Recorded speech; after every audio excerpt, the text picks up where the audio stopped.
I'd never liked surprises, at least not the kind that pull the rug out from under your feet and leave you grasping at nothing but the air of your own stupidity. That morning, as I stepped into our laundry room, just before the scent of fabric softener could hit me, I saw something wedged between the towels Jessica had left in the basket. Men's underwear, not mine. Wrong size, wrong brand. Definitely not mine. It was one of those moments that hit me hard but didn't knock me over. Not right away. I picked it up, heart pounding louder than the washer's spin cycle, and walked into the kitchen like I was holding a dead bird. Jessica was there, smoothing peanut butter onto toast like nothing was off. She looked up, caught the item in my hand, and froze for a beat too long. Her excuse came out choppy, thin. "Oh, it's for the charity drive at work. We're collecting clothing." She couldn't meet my eyes. I nodded, handed it to her, and didn't say a word. But I knew then something was rotting beneath the surface. The next few days were a waiting game. I watched her. She wasn't clumsy with lies, just too careful, like she'd rehearsed how to walk, talk, breathe. And every morning she'd leave the house with 2 packed lunches. She'd always said the cafeteria food was awful, but that never stopped me. I asked once, jokingly, if she was that hungry. She smiled, lips twitching, and said one was for later. But I saw her throw one out after she thought I left for work. So I played sick the next Friday. Told my boss I had a fever, left my car parked down the block, and waited. Jessica backed out of the driveway just after 8 o'clock, like clockwork. But instead of heading to her firm downtown, she took a different turn. Suburbs, quiet neighborhood. She didn't go inside a clinic, but sat in the car out front for 30 minutes. And then, like a scene from a slow-motion nightmare, a man came out and leaned into her window, smiled, hugged her like he'd done it 100 times. That night I couldn't sleep. I found an empty garage space across from that building and paid the owner in cash for a week. Parked my truck there the next morning and watched. She came every day at the same time. He'd meet her at the door, arms open, her body folding into him like she belonged nowhere else. The 6th day I snapped a photo, then another, until my camera roll made my stomach turn. I didn't confront her, not yet. I needed something deeper. I called up Emily, one of her closest friends, and invited her over for coffee under the pretense of needing advice on anniversary plans. After we sat down, I gently floated the word divorce. Her face twitched. She looked at me for a moment, like she didn't know whether I was testing her or opening a vein. Then she said it. "You know about Jay, right?" Jay, a name. Confirmation. That weekend, I invited Jessica to the lake cabin we used to visit during our first year of marriage. I prepped her favorite dinner, set the table like old times, lit the candles. She didn't suspect a thing. We laughed, ate, drank 2 glasses of wine. Then I handed her an envelope and told her it was a surprise. She opened it. Inside were copies of her clinic check-ins, the lunch receipts, and the photos I'd taken of her locked in that man's arms. She didn't say a word, just rushed to the bathroom and threw up. I stood there in silence, scraped the plates, and walked outside to take out the trash. When I came back, I didn't yell. I didn't cry. I simply said, "Let's spend the rest of the night in silence." She nodded, face pale and damp. We drove home separately. The next day, I packed her things into boxes and moved them to the same garage I'd used for my surveillance. Left her a note on the kitchen counter. "Your things are safe, unlike my trust." She didn't come back that night, or the next. 1 week later, I sent out invitations for what I called a truth night. Her parents, my siblings, friends. No details, just a time and place. When they gathered in our backyard under string lights and uncertain smiles, I stood up and read from the same folder I'd handed her. I wasn't cruel, just factual. Cold facts, names, dates, times, no opinion, just truth. People cried, some left, a few stayed and hugged me without words. Jessica called that night. I didn't answer. She texted me, called again, left a voicemail crying, whispering my name like she forgot how to say it. I blocked her number and sent a final message. "You should have never had to be taught to be honest with me." The night felt like the end of a war, but it wasn't. I didn't know it yet. But her secrets ran deeper than just a man named Jay, and I was only scratching the surface. The silence didn't last long. People talk. They always do. And Jessica's fall from grace became the quiet conversation circling backyard fences and group texts. She didn't deny anything, not publicly, but she didn't beg either. What she did, oddly enough, was vanish. Left her job, shut down social media. It was like she disappeared into vapor, and for a while that suited me just fine. I needed space. I needed air.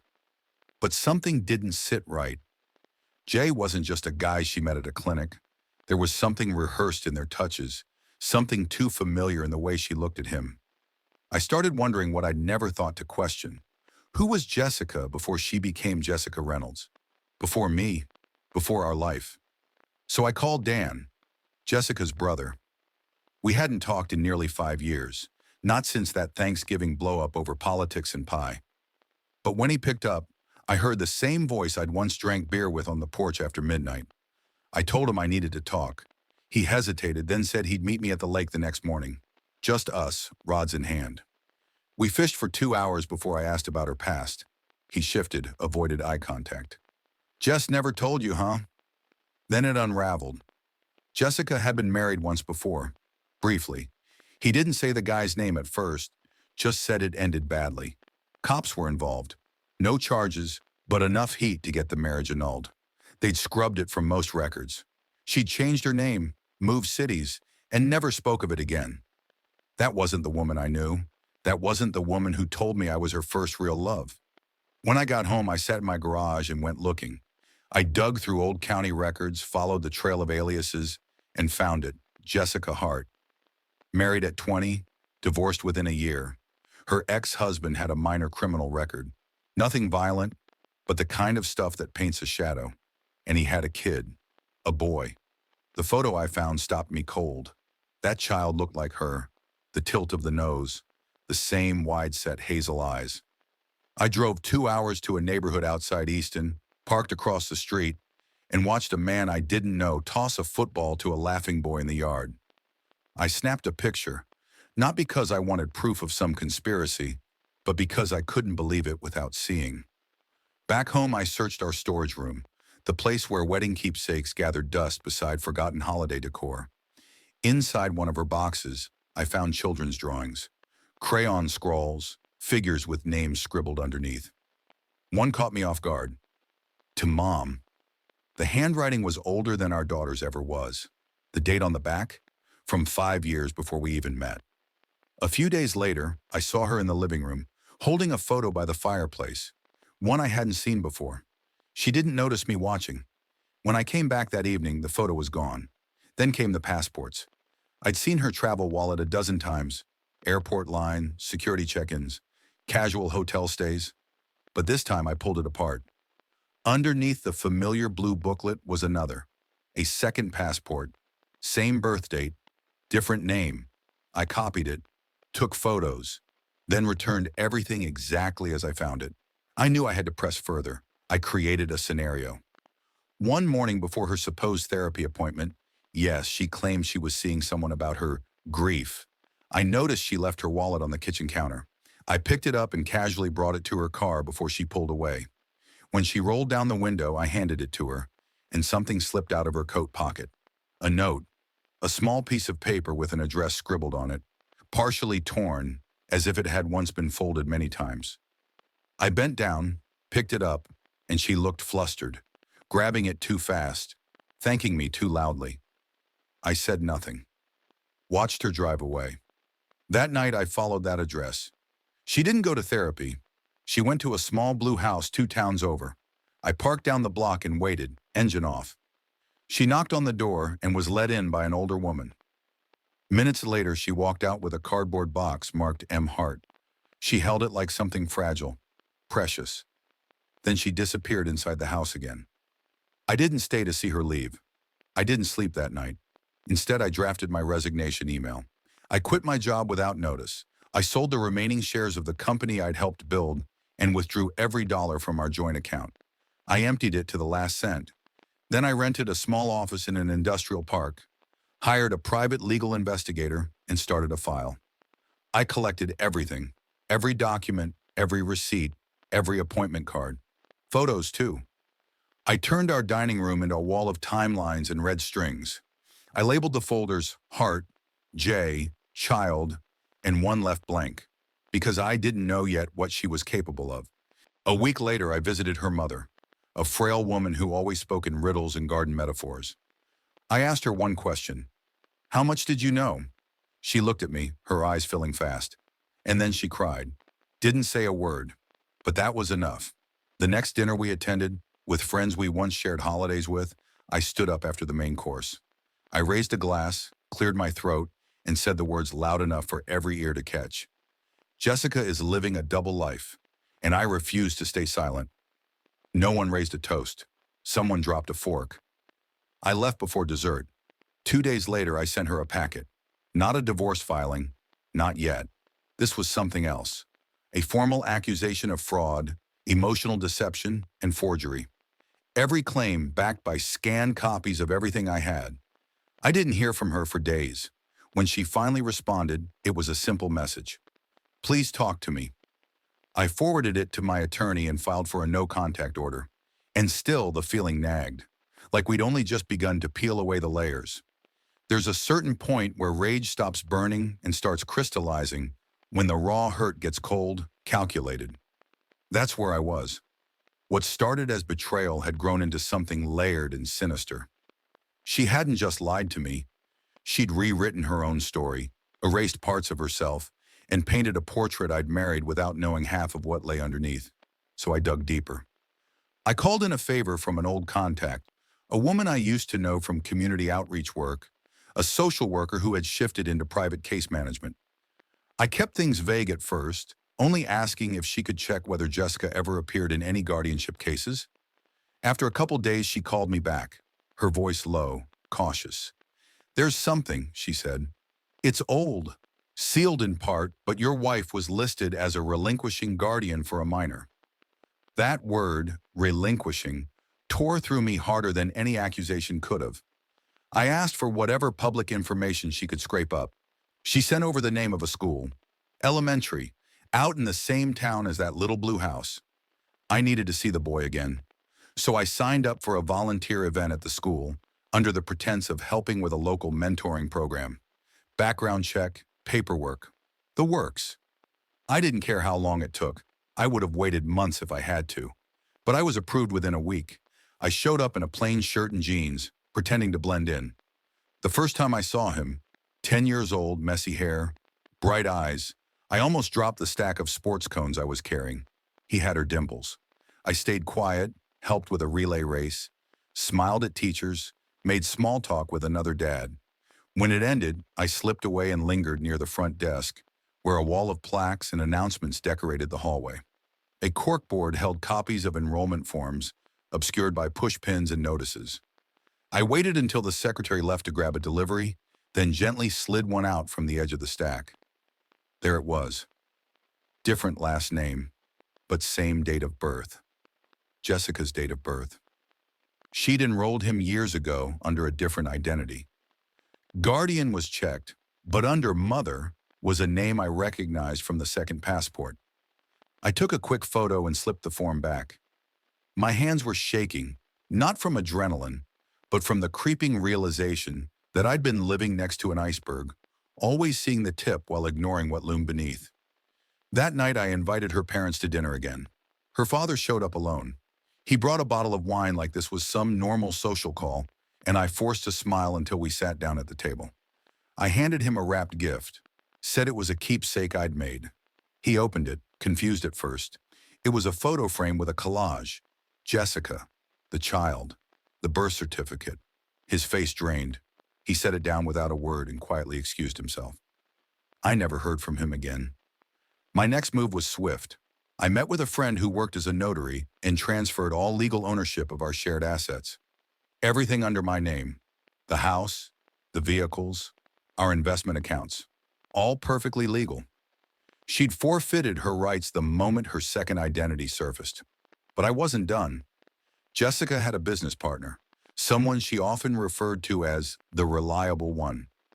I emailed him discreetly, asked for a private meeting under the guise of a personal favor. We met at a coffee shop halfway between his office and mine. When I brought up Jessica's name, his brows furrowed.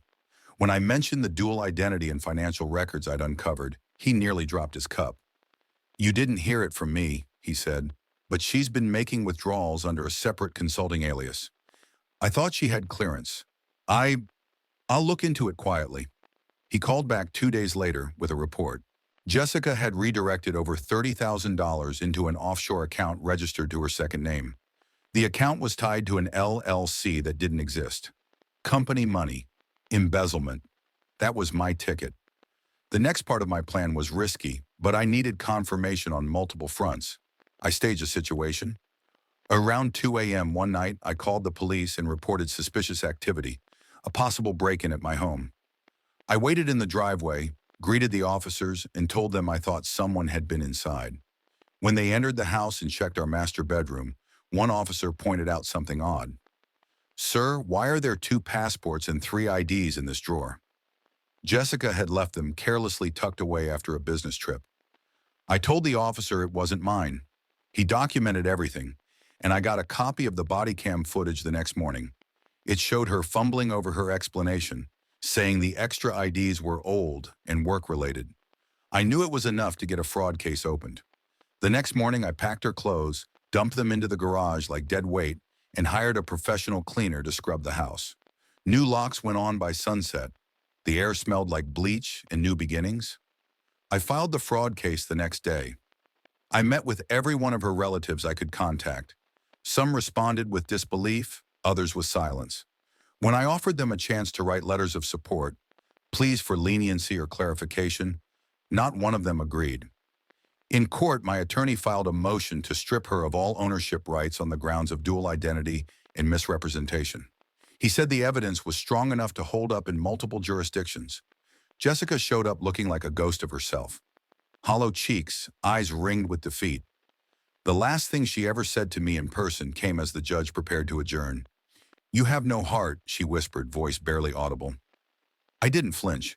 I just looked at her and said quietly, "I do." And I saved it.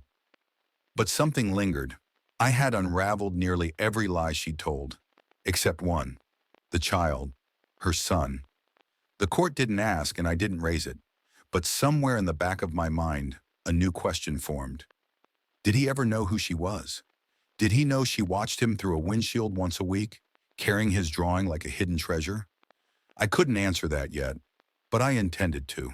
The house stood emptier now, stripped of her scent, her clutter, her chaos. Every photo of her was gone, boxed and buried in storage I'd never visit. The court order came through clean, full ownership transferred, all shared assets frozen pending the fraud investigation. Jessica never contested it. Maybe she knew fighting would only peel back more layers she couldn't afford to reveal. Maybe she'd run out of lies. Or maybe, for the first time in years, she understood what silence really meant. I rented the place out to a couple from Minnesota, retired teachers who wanted warm winters and quiet nights. I handed them the keys and took a last look at the driveway I'd once shoveled for her, the porch she used to read on barefoot in summer. Then I left. My new life started with the thrum of old engines and the scent of varnish. I found a small town near Seattle that didn't care who I used to be. I bought a rusted trailer for half its asking price, parked it behind a gas station that had been abandoned since the 90s and spent weeks turning it into a makeshift furniture restoration shop. Tools in hand, radio humming low, I rebuilt things, not just chairs and cabinets, but rhythm, purpose, days that belonged to me again. I opened a faceless YouTube channel, nothing fancy, just voiceovers, close-up shots of wood grains, before and after montages. Subscribers trickled in, comments came. Your voice is calming. Watching this helped me through a hard time. It was strange being seen without being known, comfortable even. A month later, a letter arrived with no return address, but I knew the handwriting. Jessica's mother. I didn't open it. Dropped it into the garbage along with the last old photos I'd kept out of pity. That same night, I took a small metal box, filled with court documents, timelines, and printouts of her 2 lives, and walked it into the woods behind the trailer. I didn't speak, didn't cry. I lit a match, let it fall, and stood back as her lies curled into black smoke. That fire burned cleaner than I thought it would. The local library offered evening classes for veterans and retired workers. I wasn't either, but they let me join. I met a few older men, two ex-Marines, one who taught high school shop before his hands gave out. We shared stories in pieces, always skirting around the darkest parts. Eventually, we formed a project group, named it Restart, a second life after deception. I didn't tell them the full story, just enough. They never pushed. One night, they asked if I'd ever considered writing it down. Not to publish, just to exercise it. I said I already had.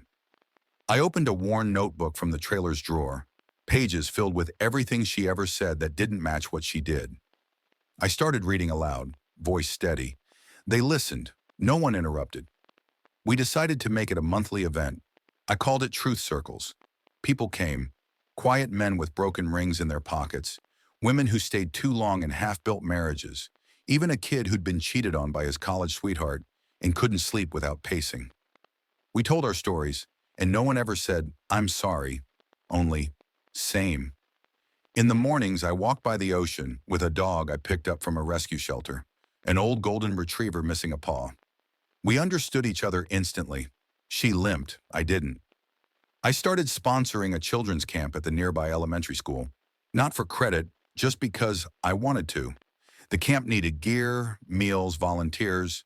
I gave them all three. Eventually, I signed up for their teen mentorship program. Each week, I sat with a 15-year-old who looked too angry for his own skin and taught him how to build something with his hands. First a box, then a bench. One day, he asked if I had kids. I looked out the window. "No," I said, "not anymore." I didn't elaborate. One rainy evening, while reviewing the analytics of my latest video, an antique desk stripped and reborn, I noticed a new subscriber with a familiar name. Her name, Jessica. Her initials, really, tied to a dormant Gmail I'd seen on her old phone. I banned her without thinking, my finger steady. She didn't deserve to witness any version of my peace. As the first anniversary of the divorce approached, I found myself holding a lighter more often than usual. Not to smoke, not for warmth. Just feeling the flick of it, the weight of something final in my hands. On the day itself, I packed the last box, old letters, receipts, a dried bouquet from our 5th anniversary, and walked it to the edge of the beach, where the sand meets the stones. I built a small fire, watched the wind fight the flames. In my pocket, folded tightly, was a note I'd written the day I served her the packet in court. I never showed it to anyone. On it were 3 words. I survived her. I tossed it in last. As the fire died and the ocean sucked at the rocks below, I sat with my dog and let the wind carve lines across my face. I thought of the boy who would never know my name. I thought of the version of myself that used to ache just to be held by a woman who was never mine. And then I stopped thinking altogether. The cold water kissed the shore. The sky stayed gray. But in that moment, it was enough. The past was ash. The future, mine. That's all for now, folks. Thank you for being with me today and listened. And if you liked my story, please subscribe, hit the like button, and comment below what you think about all this, and what would you do if you were me.